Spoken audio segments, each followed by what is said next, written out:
Everybody, Matt Michaels here with Sin City Steve and Rob Larry on the Vegas Bad Boys of Podcasting. This week we're going to be doing a 3 count that includes Seth Rollins, Tony Khan, and TNA. So let's get right into count number one, and that is this week on Raw. Seth Rollins had a championship match with Jinder Mahal, and during the match, injured his knee. Now we know that as soon as CM Punk came in, we saw the reaction by Seth Rollins that set up the fact that this real life hate was going to feed into a feud that would build to WrestleMania and see most likely Seth Rollins lose the title to CM Punk, right? And now the question is, what do they do? Because as hard as you try, a meniscus in this short period of time might not be something that will heal, or you're taking a very, very strong chance of ripping it even worse, tearing the ACL, and basically being out for a year after WrestleMania if you go ahead and try to get the match in. So, Steve, I'll start with you, man. There's a little rumble out there, no pun intended, about what might happen. What do you think right now they're thinking? I mean, the thing that stands out to me right out of the gate is vacate the title and put it up for grabs at the Rumble. My view on that is it allows for a clean reset button press of the world title picture. I think CM Punk wins the Royal Rumble, by the way, which would, in essence, if they choose to go this route, would put the championship on CM Punk, which I would find interesting that CM Punk is, I guess, finishing his story before Cody did his. But nonetheless, I think that you could do that and use that as a vehicle to get that title onto Punk, and let him at least carry the title through WrestleMania.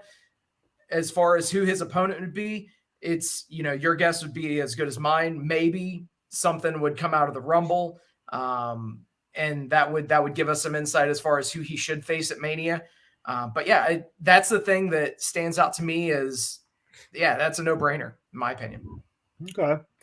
Rob, you just kind of found out that Seth has been hurt. I saw the way he was leaving that match. He was limping pretty noticeably. He was very affected.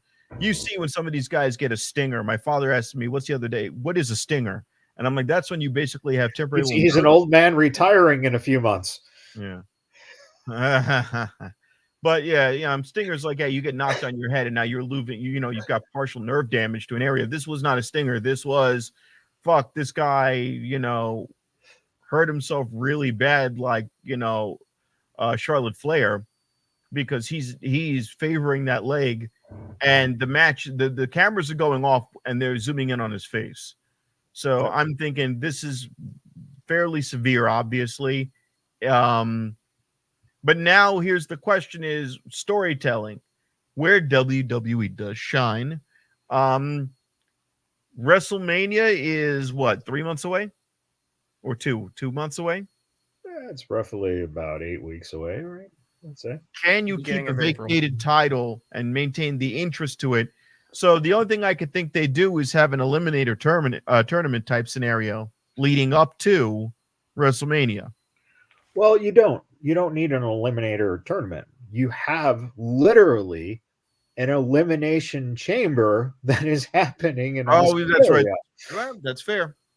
So what do? You write that the last two guys just you settle the belt at elimination chamber, or you have the world title.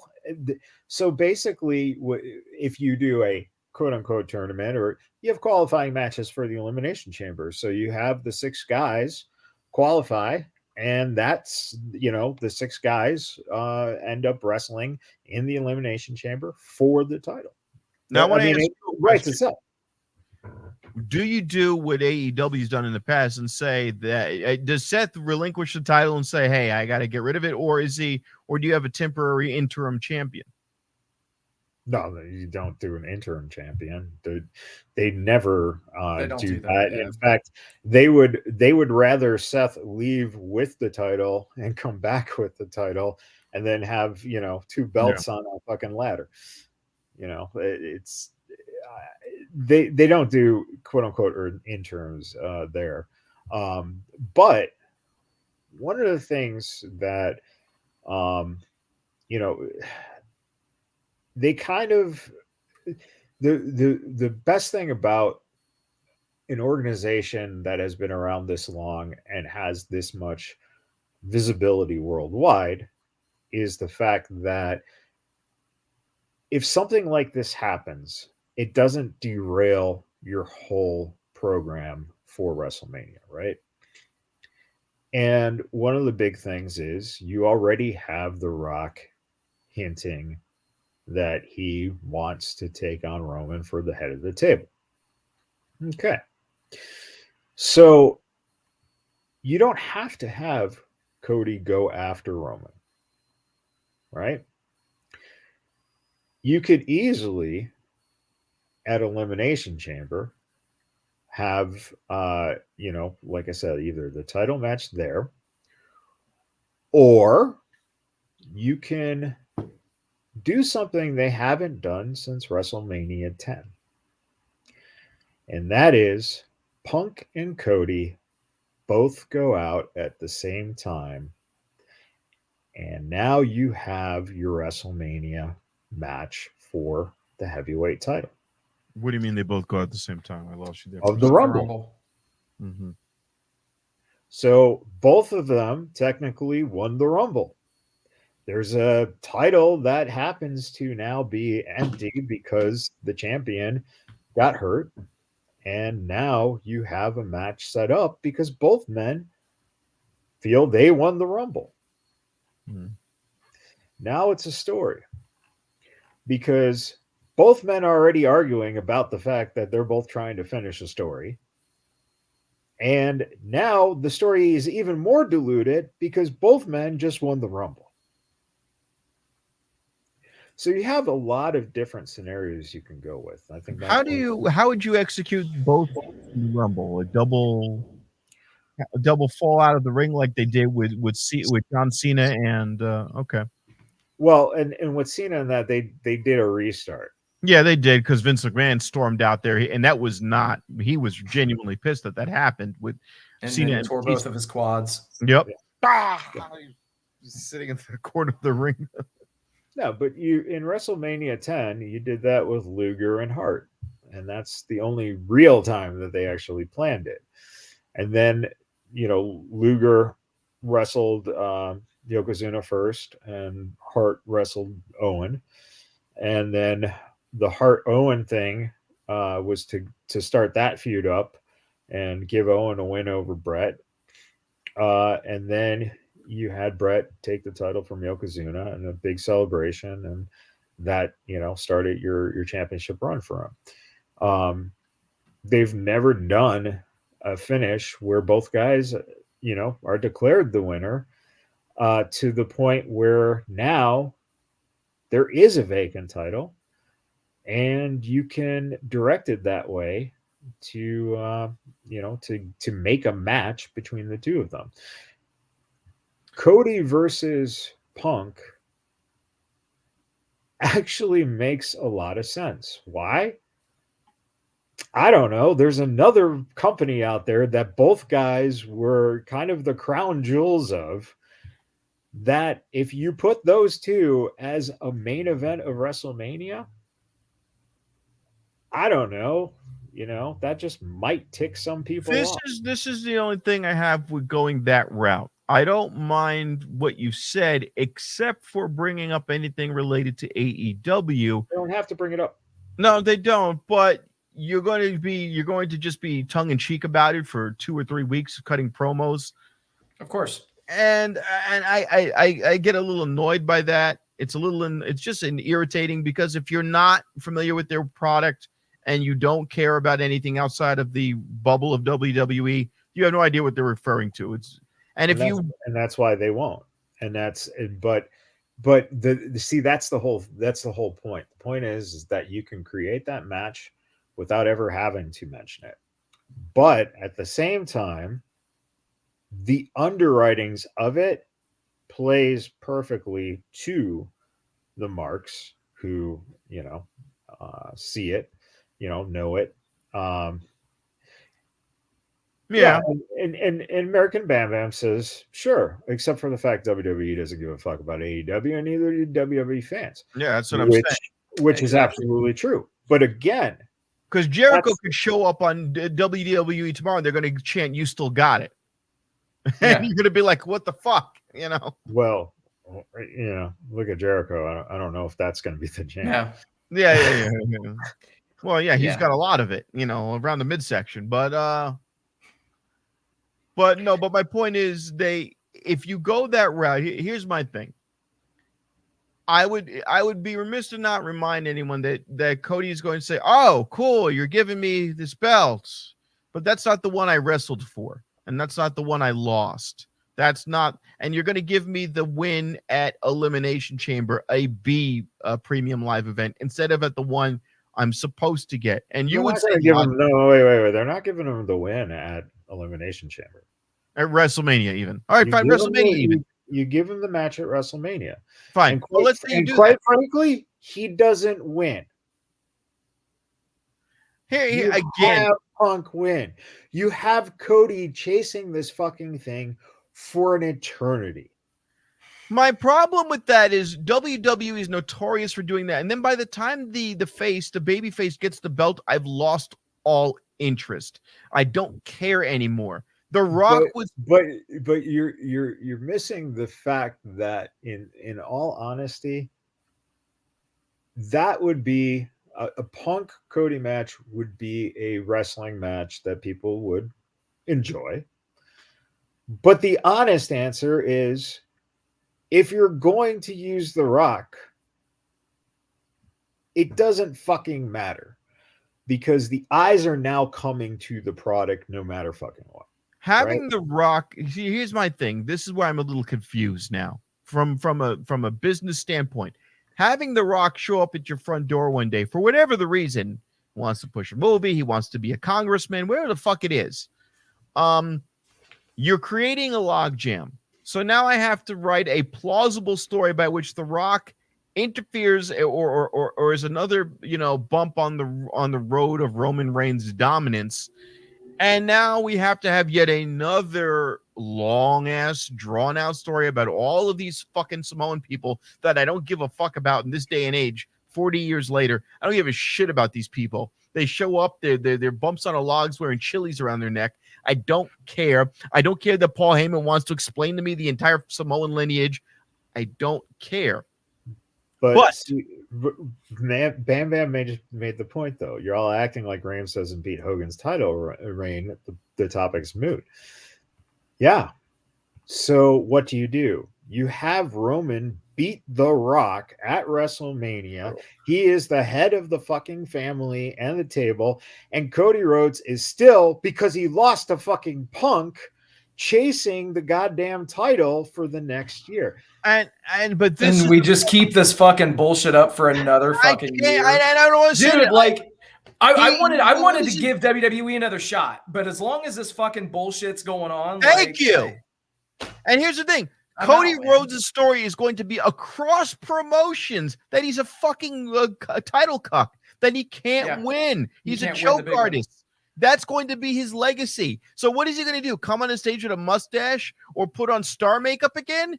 What the fuck am I? I'm not invested in the guy. I still have to be invested. When Triple H held the belt, when there was the corporate bullshit with DX and they sold out to McMahon, eventually Rock won. Eventually the face has to win. I get bored. Eventually MJF had to become a face because I got bored watching him just throw insults. It's redundant. Cody not winning is redundant. One of my buddies said, why would you want to see Billy Gunn's old ass win belts? Because he's over, and because he's got the physique, and he's showing the stamina in the ring. He's not sloppy. He's not rusty. There's no ring rust on the guy. Give him a fucking belt. So they gave him the trios belt. Great. And they cut a promo last night on Collision saying, you know what? We want this guy to get some singles belts. And the crowd erupted. Yes! Yes! I don't want to see Cody lose all the time. And if you made 39 such a goddamn big deal that he lost, and you guys shoved it down our throats that he lost, and then you made him fight Brock Lesnar and he won, and you made him fight fucking all these other guys and he beats them. Good. And now you're going to cuck him out again? Okay, this isn't like fucking Super Bowl 40 or was it 42 where the Giants beat the undefeated fucking Patriots. The half America hated the Patriots. They thought Tom Brady was a smug asshole. You wanted the underdogs to win. Eventually, the underdog has to win, or you've invested me emotionally. Now that following Monday, whether or not that Raw following WrestleMania is the best ever, and the audience is in it, and they're chanting the most ridiculous shit, I don't care anymore. I'm not going to be fucking watching it. I'll kill the DVR on it. I don't care. You turned the remote off for me. You told me this was important. You swore to me this was important, but you didn't give the guy the fucking second win. So you can't have a rubber match now. He lost the second round. He's not going to get a WrestleMania rubber match. I'm not going to be invested in a 41. It doesn't even hit 41. It doesn't hit anymore. It's over. You blew the momentum. You're never going to get a chance other than 40. He has to wrestle Roman fucking Reigns. I don't care if a fucking nuclear bomb goes off and wipes out the entire fucking staff of him and Reigns and The Rock. Fuck it. The Rock loses. Reigns loses. If that does not happen in some capacity, I will personally shoot Nick Khan and H in the goddamn face for being so fucking stupid. I'm a nobody from Vegas, from New York, and even I know that you're supposed to write that story, okay? It is that blatantly obvious. I don't care if his wife has to go out there and get splattered on the ring by Solo Sikoa and take a Samoan spike at the throat to make sure he wins. He is winning at fucking 40 in Philadelphia, or fucking WWE is done to me. They're dead to me, okay? I'm fucking part Southern Italian, Northern Italian. They're fucking dead to me. It better be fucking done. I don't want to hear any bullshit about that fucking little whiny son of a bitch, Phil Brooks, who whines his way into every goddamn promotion, and then he gets a hangnail or a boo-boo, and we have to watch him crutch his ass around the place, all right? Half these guys that they're giving this much time to and attention to suck, okay? Yeah. CM Punk sucks. But that's the whole fact. I just gave you a bullshit, false, made-up scenario, and you got so passionate and pissed off. But the problem is that that's what it's supposed to do, and that's why you watch it, is because you have an opinion. You are invested, and that's wonderful. Because, like I said, most likely you fucking do an elimination chamber, and that's how you decide the title. You're not the person to put out there. I heard the exact same thing espoused by Bully Ray, where fuck him. We'll drag his ass around forever. We'll dangle the carrot in front of Cody Rhodes forever. Sure. And you're not the first to say that. And a lot of people want you to be disappointed, and that's classic turn of the century, early 2000s WWE writing, where the babyface doesn't deserve shit. And then as well as Rob, you at the same time forget how pissed off people were between 1980. Let's see. 88 was when Savage won the title. Hogan never did the job to Savage. Hogan never did the job to anyone except for Warrior, which was something that didn't work out. Didn't Savage ever get the Intercontinental in WWE? Who? What? Randy Savage. Didn't he only ever reach Intercontinental in WWE? No, he was the world's heavyweight champion for a year. I don't know why I thought that. Never mind. Yeah, from WrestleMania 4 to WrSmania 5, and that was the whole Mega Powers and Elizabeth and jealousy and all that. Yeah, right. Yeah, But again, what happened? The babyface was the champion. People were pissed. They hated fucking Hogan just being the champion over and over. You put the belt on Savage, he was a face. You put the belt on Warrior, he was a face. You put the belt on Bret Hart, he was a fucking face. You put the belt on Shawn fucking Michaels, and he was a goddamn fucking face. They couldn't get out of this idea. And then when they did, and at WrestleMania fucking 16 and WrestleMania 2000, Hunter wins the fucking match that everyone thought The Rock was going to win, and people are pissed. Then at WrestleMania 17, Austin wins by turning and going heel, and people were pissed. And now the heel's winning, and people are pissed. There's no fucking right answer. That's the brilliance of wrestling. There's no right answer. Yeah, in this case, I think my animosity comes from the fact that this is a slightly different case, and those examples you provided are not inaccurate, but those examples were all within the realm of WWE, isolated to WWE. Whereas this character now that I've been invested in, the whole story in AEW was him getting the right to not have to be Cody and Brandy Rhodes. He had to fight just to be able to get his stage name, so he didn't go on AEW's Cody Runnels. And then he goes back to the company anyway. He's literally like a guy he's been like wife beaten. He's literally like, it's like I have to go back. Okay, you're the head of a company. I have to go back. Okay, you're back. They're gonna fuck you. You know this. They're gonna fuck you. And that's it. WWE doesn't give a fuck about AEW. Neither does WWE fans. No. And Roman Reigns put asses in seats. You're all talking like capitalism has nothing to do with it. Well, you know and what? That's you know the what? whole point of The Rock versus fan. Roman Reigns, which should have happened last year. Yep. But Rock didn't have the schedule availability. Now he just happens to. I'm a Yankees fan, and money. They won 96. It's got to be going fucking absolutely shit crazy. That the potential of The Rock being part of this will bring so much fucking money into that city, on top of what they're already bringing in. Yeah, and call it being a mark, call it whatever you will. I'm looking at this from the long-term storytelling of, and again, I'll say this, 96 Yankees win, 97 they lose, their star pitcher gets injured. Dog bites them, David Cohn. 98 they win, 99 they win, 2000 they win, 2001 they lose. Then after that, fucking Steinbrenner starts buying players. But Jason Giambi, remember him from the Dodgers and the star catcher from the A's. The A's. Didn't even know. They bought him, and then they relegated him to fucking being a DH, and he never gave the numbers we were promised. For the entire 2000s, they bought guy after guy after guy. They put Johnny Damon there. They put all these people, and they could not win a goddamn series again. And they did. In 2008, they did win, but it took them 8 seasons to get back to that place. And then after that, they're out. And as American Bam Bam says, that's the beauty of pro wrestling. The story can be whatever the fuck they say it is. That's the difference. My thing is this. I guess the ultimate thing is the proof is in the pudding. Would I back up what I'm saying when I back up? If they fuck us on WrestleMania, will I want to tune in and will I back it up? Now, if that following day I watch Raw and I'm sitting here, then I'm going to be like, damn it. Well, I guess I'm not practicing what I preach. I'm a fucking mark. They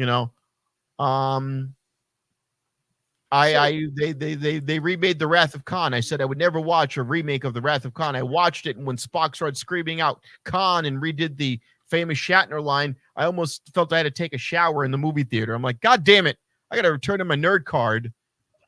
When fucking Zachary Quintos is screaming Khan, I'm that guy. So you've built up. I'm not saying I've got a fucking Tiger Beats magazine with Cody Rhodes on it, but whatever they did, it worked. Again, American Bam Bam. I'll bet dollars to donuts your ass tune in on Raw after WrestleMania. And it will be.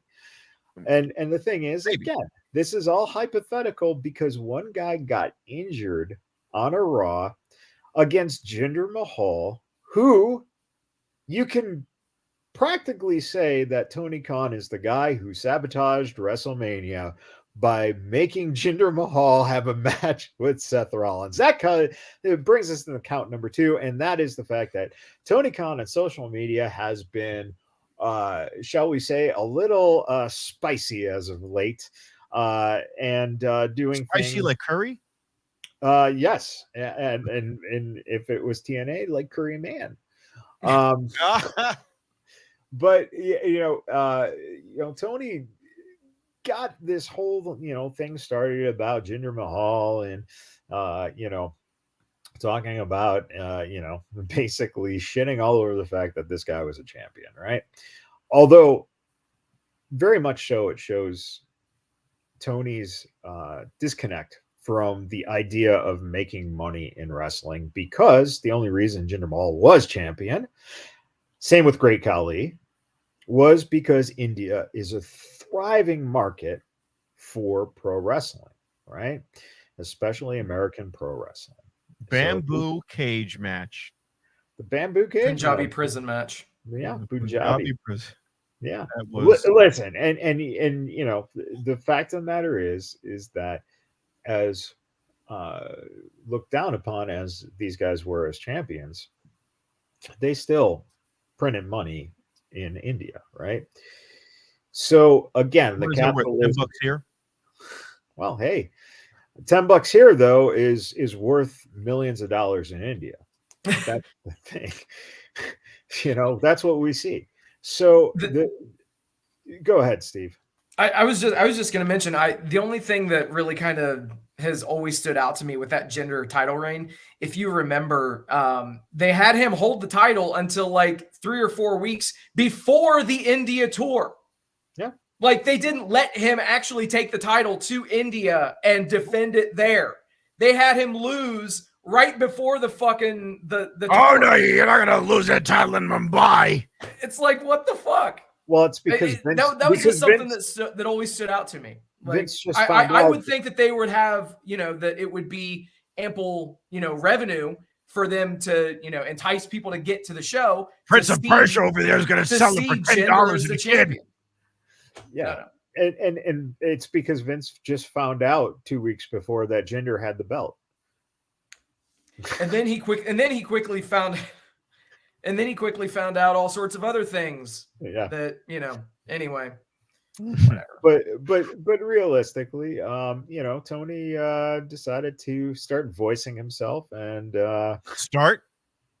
Well, yeah. I mean, at least with this topic. But the thing is that with this, some of his own crew was basically backlashing him for starting this shit.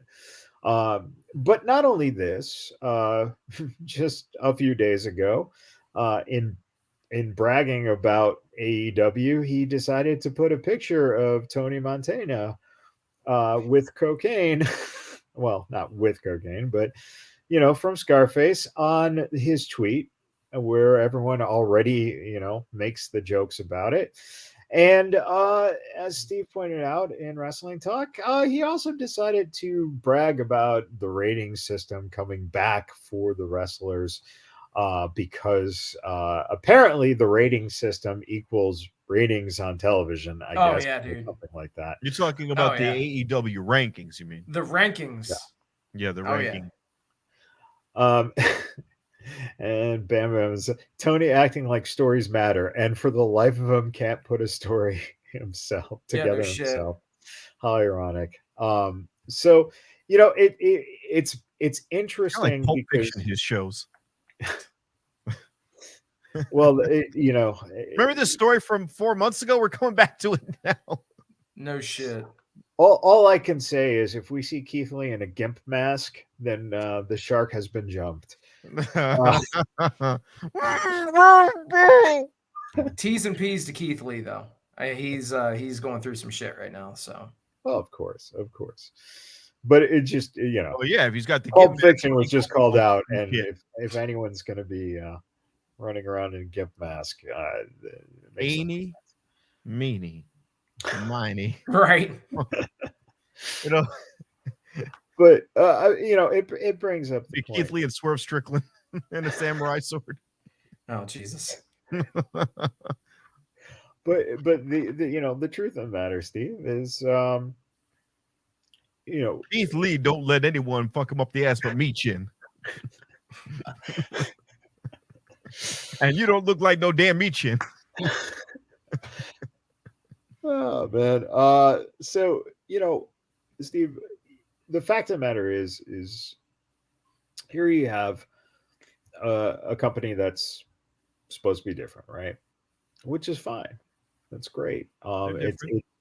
It plays to what fans want to see that isn't WWE, and consistently, Tony just pokes the bear, wants to make it like this company is the WWE, but it's not, and and is it, and again, having friends over there and knowing certain things that I will never reveal or say, it brings things into context for me.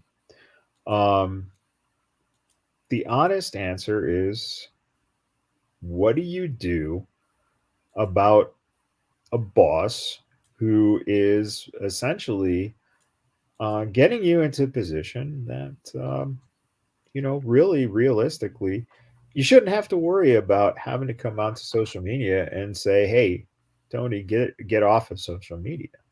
Well, we're about to vote in a guy who does exactly this on a daily basis. He is the Donald Trump of his profession. Yep.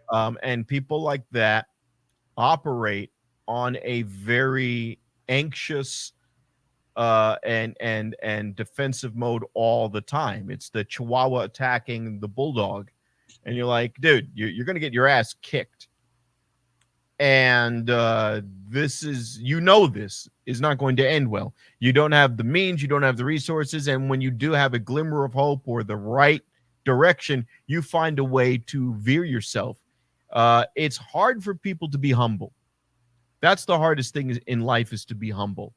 And for the guy who's a wrestling fan, this is like the case of, if you were to give me, Rob Bossleri, $4 billion, make a wrestling company, I'll do some things right accidentally. But if I don't surround myself with the right people, I do a lot of stand-up comedy, and I'm getting booked in more places. So then the question becomes, at what point do you go from that amateur standing to that next level and start taking yourself seriously and surrounding yourself with the right type of people to steer you in the right direction and not let you give into your base instincts like the guy writing us right now. But that's the thing, is he's succumbing to, oh, great, there's social media, and I get to use social media platforms. I'm younger, I'm cooler, I get this. I can just spout off at the mouth, and that will generate interest. But it doesn't, because you're not in a wind tunnel. He's approaching this like he is that underdog, and he's got a wind tunnel of people in his indie scene that are going to support him organically. And that's the problem. He's not approaching this like he's the underdog. That's the problem. Well, I mean, he thinks he's already won the war. Well, I should dial that back. Yeah, you're right. But he's not. He hasn't won anything. It started off like it was the underdog thing. Again, I think that the best thing that they had was Cody Rhodes being that fence. Cody Rhodes was the face of the company, and it was good. The more Tony you got, the worse things got. He needs another guy. Okay. Thank you. We're the. Steve, and since he's Steve bald in the do a little shave. Well, also since Steve is bald in the opening credits, so I think you need a new opening credits, because also I didn't know. I'm like, wait a minute, oh, that is you. Wait a minute, what the hell? You have a full head of hair and you chose to do that? What the fuck's wrong with you? You know, we'll talk offline. So, but Steve, I mean, what do you think, this does for the fact that instead of, I guess, if you look at it like this, the whole idea is that the WWE, everything they do does one thing, and that is it's geared to try to make money, especially now that they're in with Endeavor, right? That's the whole thing. Just make money, print money. Who fucking cares? We don't care. It just is a business. That's what this is. But with him, the fact of the matter is it doesn't seem like the business is the big thing. It seems like the idea that I have a wrestling company that is so fucking good that we don't have to worry about anything or listen to anyone or whatever. We're just doing the right things all the time. That's what's always rubbed me wrong about him. Not the company, not the wrestlers, not the staff, him. So what do you do, Steve? How do you, as a fan, how do you deal with the fact that this shit just kind of keeps coming up? Honestly, I just laugh at it. I don't take it seriously. I mean, it is what it is at the end of the day. He's going to run his Twitter account, his X account, just like how, anybody else, XYZ, is going to run their social media accounts. At the end of the day, the only thing that I can figure that Tony is thinking is that it's generating some sort of a buzz. It's generating some sort of a discourse, and that maybe those people are going to tune in. And if nothing else, check out the world title match. Now, whether or not that actually happened, obviously the numbers don't lie. They speak for themselves. Dynamite didn't draw over 1 million rating or anything of that nature. It wasn't a extremely high result in the demo for the Hook Joe match. But that's the only thing that I can figure. That's that he's deliberately trying to be as instigating as possible. And it is what it is. Personally, it has no bearing on me whatsoever at the end of the day. I'm just going to sit here and I'm going to laugh about it. But I can say this. There are more people talking about Tony Khan, AEW, and Hook than there were before he put out those tweets. So I mean, look at it as you will. It's one of those things where it may not generate eyes on the product, but that's the only thing that I can figure that he's trying to do. It is what it is. But that brings up a great question, and I think that this is something I didn't think about until you said it, and that is, people are talking about Hook, but who? That's the question I have, and is it? Well, as American Bam Bam so eloquently stated, that WWE doesn't give a fuck about AEW, and WWE fans don't give a fuck about AEW. They don't know it exists. Yeah, exactly. For all they know, Hook is, some random person. Little do they know that it's actually Taz's son. None of them care. They just say, oh, well, he works for AEW. He's the enemy. Fuck them. Da-da-da-da-da-da. So they already have this in their mind that it's us versus them. It's a tribalism bullshit mentality. We've gone over this so many times. No. But see, that's my problem. My problem is that by doing this, it plays into the tribalism, right? It's not needed. Tony shouldn't be focusing on making the AEW fans, more tribalistic, or the WWE fans more tribalistic. Tony should be focused. Have anybody professionally guiding him to tell him, "Hey, this is not good." But we say that all the time. He doesn't have this person doing this person doing that. The problem is that Tony doesn't want those people around. Yeah. And you just said it, Rob. He acts like Trump in that sense, right? Which the only way I'm saying that is that no matter who's around telling him this, He's going out there and saying that, Right. right? So it doesn't matter if the right people are around him. He's still acting and doing whatever he wants to do because he thinks he knows he's doing the right thing, or he's, doing whatever he's trying to do. Eventually, does he? And I think I asked this before, and I'm just me trying to just wrap my head around it again. How much of this? This is all of this is his own money. It's not his dad's money. No, it's all his dad's money. Right. Well, then that's the thing. That's the point at which I would go, hey, look, like any parent would say to a kid, how serious are you with this? Because this is costing us money. But They're not concerned. Yeah. He literally has a blank check. Right. He literally has a blank check with which to do what he needs. Right. And they can always sell, they can always write off. That doesn't fucking matter. And it's a private company, so no one is accountable. That's not the point. The point is, again, why play to wrestling marks when what you should be doing is try to build the visibility of your product? Because he doesn't know any better. Right.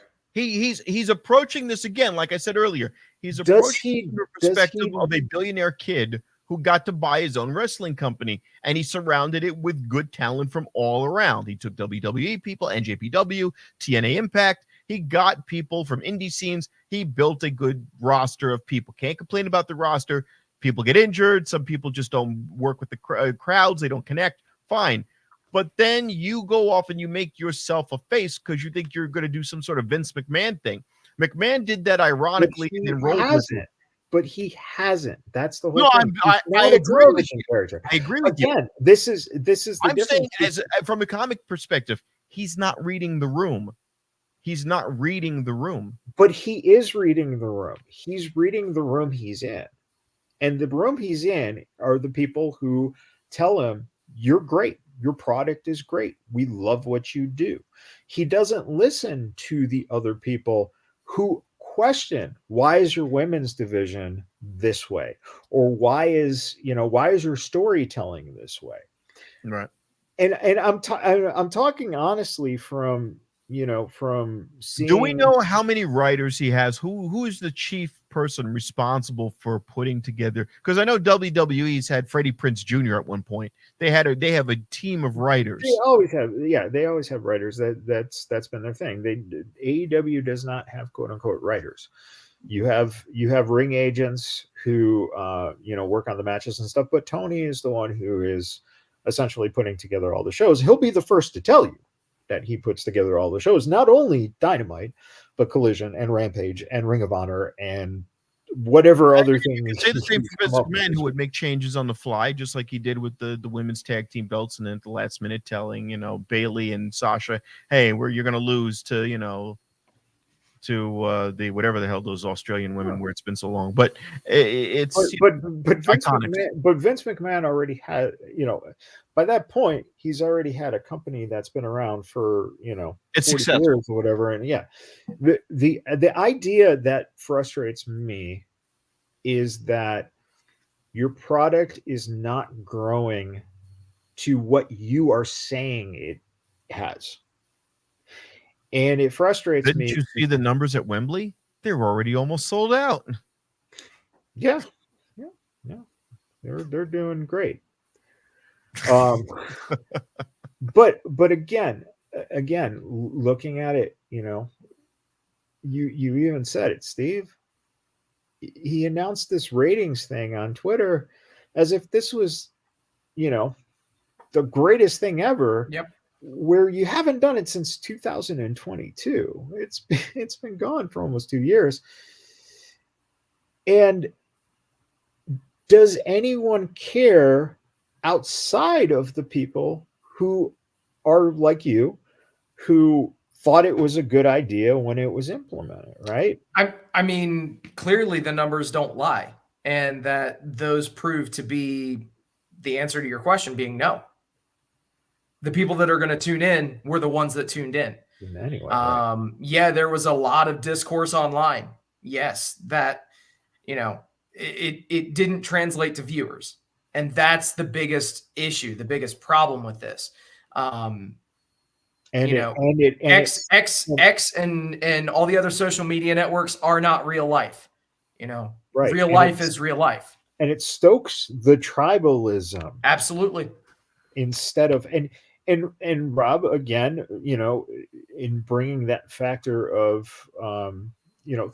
think about it with Trump, it's stoking tribalism on a national scale. Every time he says something stupid, that's great for me. Well, but what I'm saying is that doesn't work for Tony. But it forces tribalism into our society where people are actually getting violent with each other and pissed with each other. This is pro wrestling, right? We shouldn't have to get violent or pissed with each other because it's just storytelling. It really doesn't fucking matter. And if you can tell good stories, then why shouldn't you watch, AEW? TNA, which we'll talk about in 1 second here, is a great example, right? You watch TNA. Do you think that no one's stoking any fires with them? How much tribalism, how much warfare has there been off of this? It really a lot, dude. Honestly, you had workers from both companies tweeting things out and getting in on it as well. So it wasn't just like from one direction or, any of that nature. It was, shots were being fired both directions. Obviously, a lot of people were having fun with this shit and just working the marks. So that was hilarious to see all of this crazy shit on X. But I mean, other than that, it didn't translate to what they wanted it to translate to. It didn't get any new eyes on the product. It didn't get any additional revenue for the product. I don't know if the Suicide Squad ad partnership was something that had taken place or was signed off on before all this stuff went down. That might be the only thing. I don't know if this stuff went on and then maybe they needed, and no pun intended, maybe they needed some sort of an additional hook to try to bring, viewers to the product, knowing that the match was being sponsored by a movie. Which is interesting too, because Suicide Squad is a DC product, which is already within the family. So, exactly. Again. American Batman, WWE fans don't even know AEW is a thing. Yeah, they still think it's a pissant t-shirt company.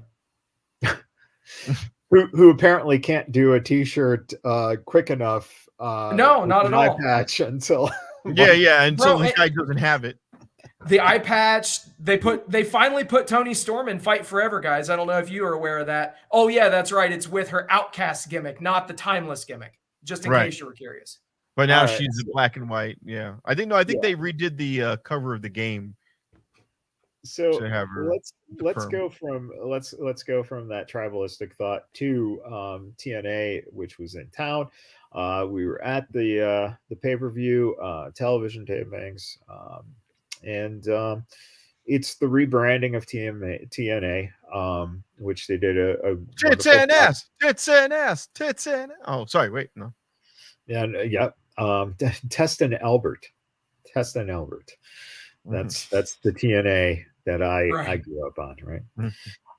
But right, Albert. Okay, so tits and ass. So what I found interesting when we talk about the tribalistic aspect of things, right?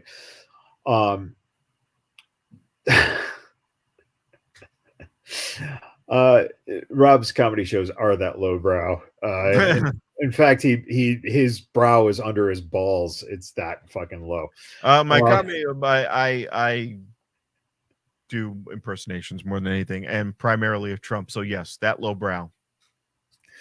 But the idea here, what I found fascinating was there was someone who on Facebook wrote a thing. I don't know the person. It was one of those suggested pages, whatever. But it was about how Dolph Ziggler, Nick Nemeth, showing up in TNA, how Tony Khan dropped the ball. that this man would have elevated your profile. But here he is on TNA. And it just really played to me as very interesting that for months and months and months, oh my God, he signed another WWE guy, another one, another one, another one. And here it is, someone who is a AEW fan going, oh, you dropped the ball, you should have signed him. But at the same time, here he goes to TNA, and now TNA gets a little elevation, a little shine, just like Trinity when she went there, right? You just rebranded. This was a surprise to a lot of people to see him show up. So, and as American Bama says, Tony Khan passed on a WWE never was. On to next. But that WWE never was, is elevating the profile of this company. So overall, what were you guys' thoughts? Fairly brief here on, how it came off this weekend of TNA, and aside from Access TV, all right, let's not even bring the fact that Hard to Kill was amazing. Hard to Kill had a near full Pearl Arena. I was very enthusiastic. The matches within the confines, let's say that was the first time there was ever a TNA at any point in history. They even had a storytelling within that evening. It didn't take long to figure out. They brought out PCO and they shocked him to life with a bunch of doctors. They did very simple, very theatrical storytelling. They didn't meander. They didn't drag it out. I was entertained. There were spots in matches where you went, wow, you got me. He again, back to him. He took a horrible, nasty fall in the ring. I'm like, is this work or did he really land awkwardly on his head doing a moonsault? Wow. Okay, great. All of the wrestling was proficient. The writing was proficient, and the place was pretty packed. That's what you want to see. My only disappointing moment was the following night when it was not a pay-per-view taping, when it was a regular taping. We did not get the same asses and seats. In fact, they lowered the black banners at the top part of the Pearl Arena. So it happened at Sam's Town all the time too. No, sure, but my thing was I was hoping that also being a Sunday that you would still keep that momentum of people who would want to see this program in the same amount. I was able to get better seating because there was a band of seats that were not filled in the very dead center. Which Steve, you were ringside about 4 or 5 rows behind you, but there was empty 2 rows of seats, and I went, all right, I'm just gonna sit there. No one's gonna stop me, and they didn't. Nobody stopped me, so I got a ticket upgrade. And they should, right? Because it's to their benefit to have full seating. But for what people were there on the second night, there was still great energy. There was still great storytelling. I was entertained. And also on a side note, when those wrestlers were leaving, I don't know why the hell they didn't get some backstage treatment where they got to go through a corridor and not have to go through the casino floor, but they did. And those people were beyond pleasant with the fans. Absolutely. There was not one person who was rude or again, the same format at Sam's Town. Yeah. They purposely do that. Okay. As long as they're not filming anything, the wrestler's not needed. The talent will go through, and if the talent wants to get back to their room and stuff, they will politely say, I'm sorry, But that was it. They were great, and they stayed around. They took pictures with people. They were good. It's the kind of experience as a fan that you want to have, and it makes you want to watch the program. But I never left the program on either of the 2 days going, why did they fucking do this? Why did they make this decision? Why did they choose to go this route? I just went, I'm entertained. I don't always want to have to have a result in a match be an existential crisis, like we were talking about earlier with Cody, where I'm that angry. I want to just enjoy what I'm watching without having to be that emotionally invested in it. Sometimes I just want to enjoy what I want to enjoy. Patton Oswalt does a joke. He goes, I don't care how Darth Vader became Darth Vader. I just like what I like. I don't need to always know every nook and cranny of every choice that this person made. Just give me a good match. Just give me a good match. Hey, Kazarian turned on Eric Young second night. Okay, great. We'll find out why. But it was not so fucking brooding. We'll find out. And I'll be interested to watch the next week. I enjoyed what I saw. Hey, Jordan Grace beat Trinity, and I don't know if we could do a spoiler. They have their rematch, which already was taped, and the rematch went. It was sporting. Without giving anything away, it was sporting, and it was a good, well fought, well executed match. I didn't feel like these people were B team wrestlers. I didn't feel like this was, Trinity coming down from WWE to retool, which yes, but I didn't feel like Jordan Grace was operating at a lower level. I don't know if anyone agrees, but I don't feel like any of these performers. The only thing I didn't agree with was having an X Division, 5-way match or 4-way match, and having Jake something in there, and then watching that, on the TV, show, and having to hear Tom Hannafan go, oh no, there's no such thing as a weight class when it comes to the X Division. We'll throw anybody in there. Like, no. That was lopsided as hell. He was filling a gap. I wish that they didn't do that. That was my only critique negative of the evening, if that was adding Jake something to an X Division match with, El Hijo del Vikingo and the Time Splitter, but yeah, I mean, that was it. And that was a small, whatever. And if even that in and of itself has one of those X Division guys get up to that level and beat Jake something, great. But I can have a heel and I can have a face and not want to throw something at the TV screen every single time like I do with some of the choices from WWE. And I can also have a show where it's a banger match that goes somewhere. TNA has banger matches like AEW, but their matches have a point. It's not just a random pairing, whereas AEW feels like it's a bingo ball lottery, And for this week, we've got, number one. Oh, yeah. All right. Let's see here. We've got Orange Cassidy versus Brody Lee. Like, what? Brody, why is he? This doesn't make sense. So, yeah, considering Brody Lee, what? He's very much not on this plane, if you will. Yeah, not Brody. Yeah, I meant to say Brody. You're good. You're good. I think that this double shot I had mentioned in Wrestling Talk, the double shot that they did here in Vegas was extremely encouraging. I'm not somebody that watched TNA on a regular basis or even sporadically. If someone told me, hey, you have to check this out, I would go check it out. And I would only watch that match or that segment.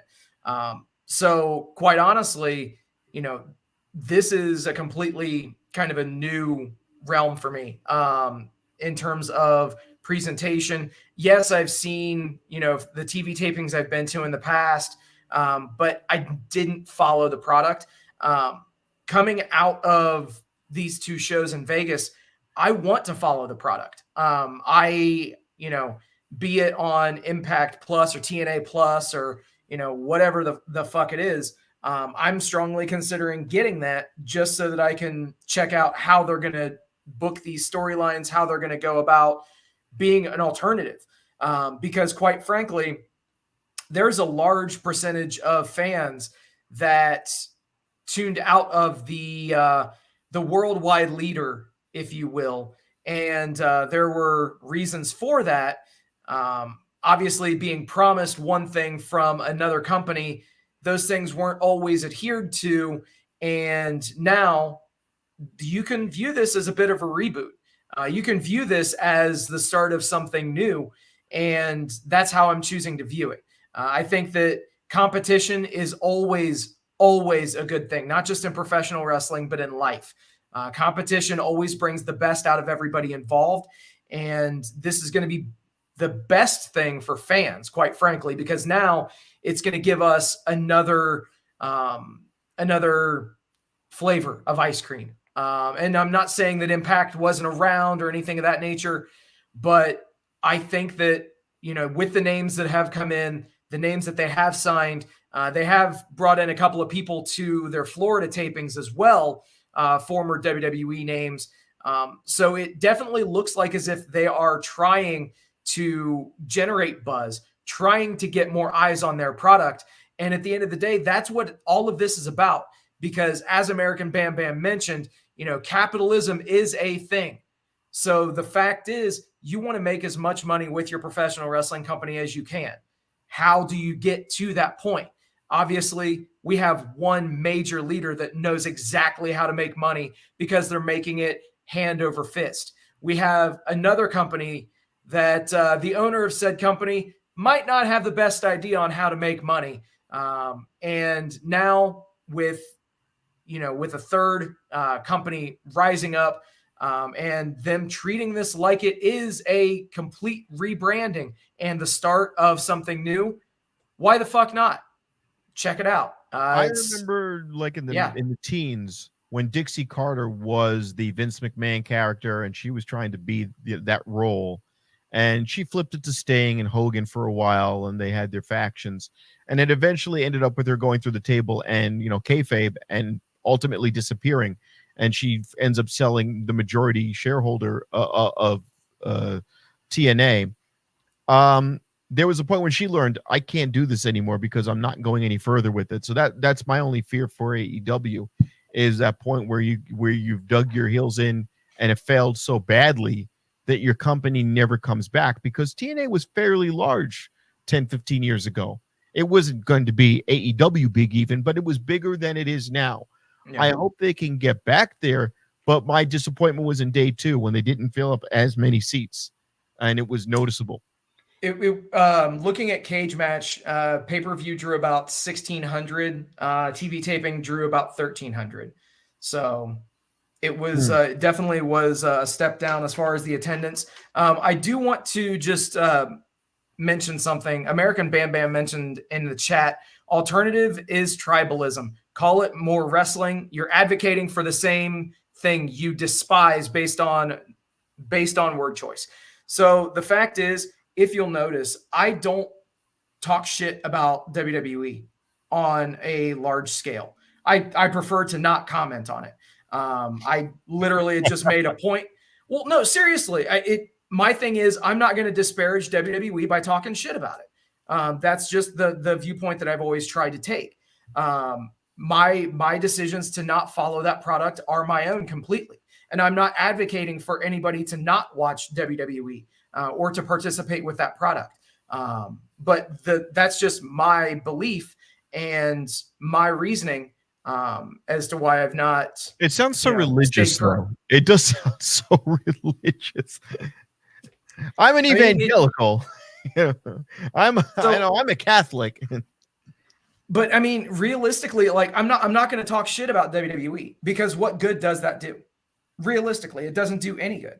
I'm going to enjoy the things that I like. And for those things that I don't like, other than, minor things here and there, I'm not going to talk about it. Well, that's my feeling with and I've said this many times, that's my feeling with NXT, because so many times it's been framed as a secondary choice, and then those guys get up to the main roster and nothing happens with them. Very rarely does something happen for the numbers of people they have.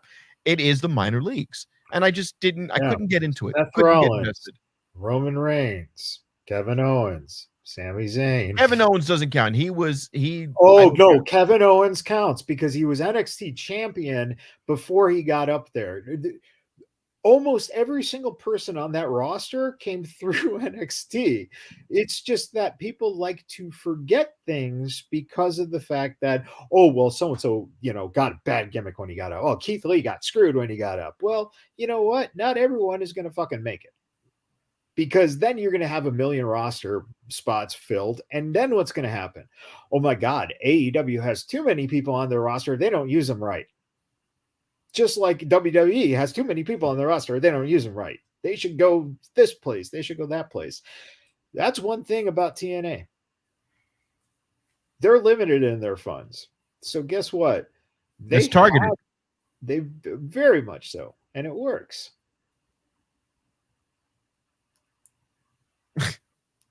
But American Bam Bam, you're wrong. NXT, you could tell me about those handful of people, and it's great. It's great. But they have consistently said this is a secondary program. And for the amount of people that they spaghetti toss against the wall to see if it sticks, most of them wash out, and that is the business of wrestling. It is the business of wrestling, but I'm not invested in a program that looks like Family Double Dare. You keep saying it looks like Family Double Dare. It does. It watched the product? Have you watched what they do? Have you NXT 2.0 is garbage. NXT 2.0 is national contract. They got a national fucking contract. Don't care. Of course you don't care. I've watched it. I've tried. New Yorkers are the same goddamn all the time. Tried. You know what? Yeah, it's your secondary show. You chose Rampage as your show of the week. Okay, I chose it because it had a banger match, and I prefaced it. I prefaced it. You lost your fucking. I prefaced it. Yeah, and Bam Bam just made a point. Wait until Pillman Jr. is a WWE champion, and then Rob's just gonna be like, "Oh, he was the fucking greatest. I was a fan forever." He'll finish his story before Cody does. What I said about him was, and I saw his first match over there. Yeah, I know. And I saw his first match over there, and I said, you know what? This seems like the right vehicle for him. This seems like the right progression for him. Family Double Dare is exactly where Brian Pillman Jr. needs to be. Yeah. He needs to get slimed on as Lexi King. He needs to just, have Gak thrown on him. Mark Summers could call the match. It'll be perfect. It'll be perfect. That's where he needs to be. That's where he needs to be. On that note, while Rob throws his Gak all over Lexi King, we're gonna wrap up for this. Green slime. Steve, and he has to slide down a tongue. Final thoughts. Say so. Steve. Final thoughts. All right, guys. Thank you for hanging out with us tonight. Thank you for liking, sharing, subscribing, doing all the stuff that you guys do. We appreciate each and every one of you. Also, very special shout out and thank you to all the brave men and women serving this country, whether you're doing it on lands foreign or domestic. Thank you for doing what you do so that we can do what we love to do. And last but not least, repsports.com, reppsports.com. Go there for all your pre-workout, weight loss, and general energy needs. Again, that's repsports.com. Use promo code Vegas at checkout and save yourself 15%. There you go, Rob. I'd say promote your shows, but apparently American Bam Bam doesn't think that it's worth promoting. Yeah, but American Bam Bam likes fucking NXT, so what do I care about his opinion? He likes that shit. He wouldn't know what good is. I'm going to be a Tuesday at Drunken Jokes at 18 Bin in the Arts District at 8 doing my Trump thing. Wise Guys that night too, and Main Street Artifice that night as well. On Thursday, I will probably be doing less of the Trump stuff, less the impersonations. I will be at Penalty Box. And I'm brain farting out on Wednesday night about 9:00 in Henderson. And then February 3rd, I will be in San Diego to be determined as far as the destination. Like the destination being San Diego, but the specific location I don't have that right just yet. The specific. Okay, I thought maybe this was like, well, that's it for Rob. We'll see him later. Like Vegas, when you say I'm not too sure where I'm gonna end up in the desert. I hate driving to California. It always gives me anxiety driving fucking 6 hours through desert behind a bunch of slow California drivers. It's just great. I have to drive through this shithole state, this shithole Antifa-loving state. Terrible. It's very bad what they're doing to me.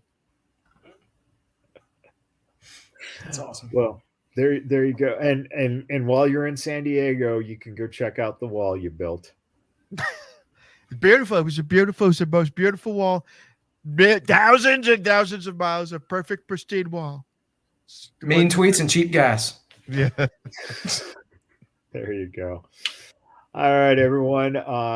Next week we'll have one more show going on, and then finally DJ Impact will be back. Is he on another cruise? No, DJ Impact is celebrating his birthday, and a big happy shout out. Happy birthday. Happy birthday. Yep. He is not a day over 22. Is he now DJ TNA? Well, we're trying to get him to change his name to DJ Tits and Ass, but Ooh.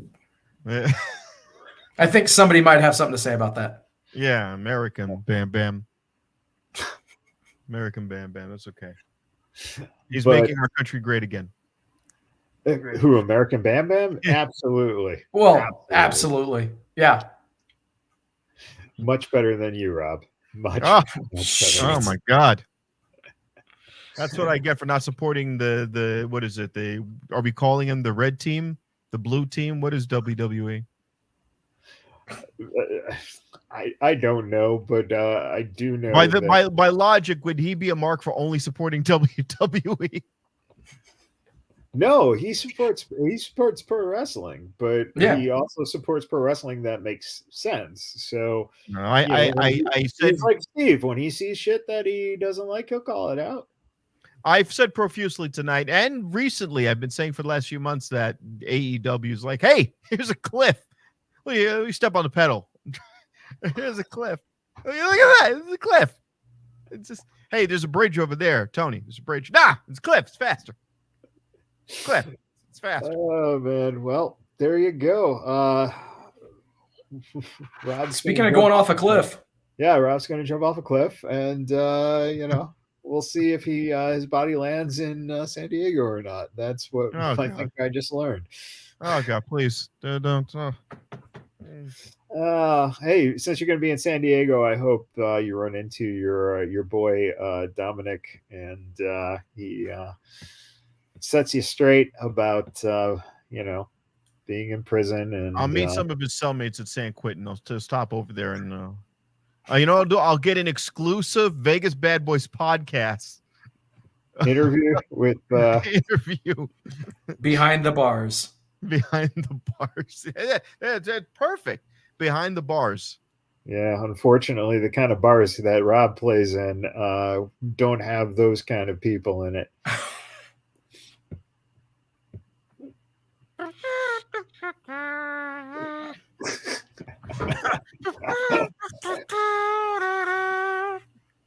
Yeah.